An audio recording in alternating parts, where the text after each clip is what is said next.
L'animal n'a sur la tête que deux perches modestement. Il faut que nos chiens s'apprêtent à daguer sa cour lestement. Comme tous les ans, vous êtes nombreux et c'est preuve de l'intérêt que vous portez à notre histoire et à nos traditions forestières. Nous sommes dans un endroit mythique qui est devenu le campus de Velaines depuis maintenant 45 ans. Donc bonjour à tous, donc moi je vais vous parler de l'histoire des chasses du domaine de Rambouillet à travers les âges politiques. Donc rapidement, c'est un domaine qui est passé dans les mains d'énormément de propriétaires au cours des âges.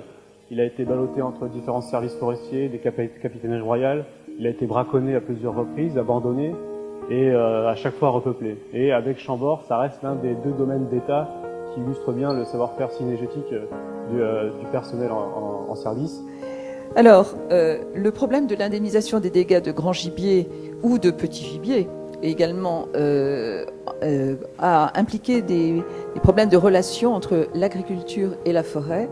Vous allez voir que dans un premier temps, les forestiers seront rendus responsables des problèmes de dégâts.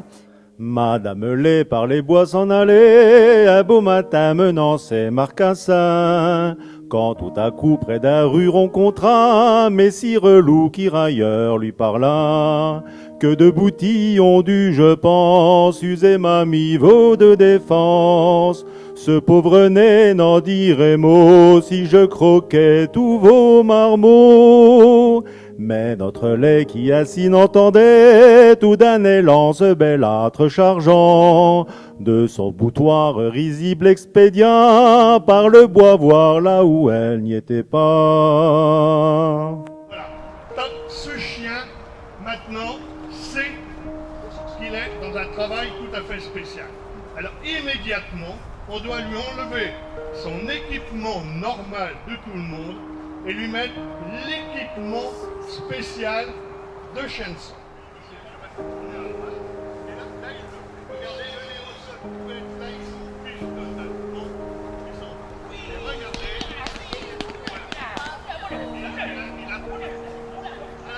La dernière chose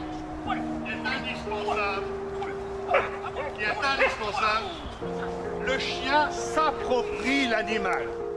La tradition des déserrages en France. La fauconnerie est actuellement pratiquée dans 70 pays environ. En France, le nombre de fauconniers actifs est d'environ 120 à 150. On parle d'équipage.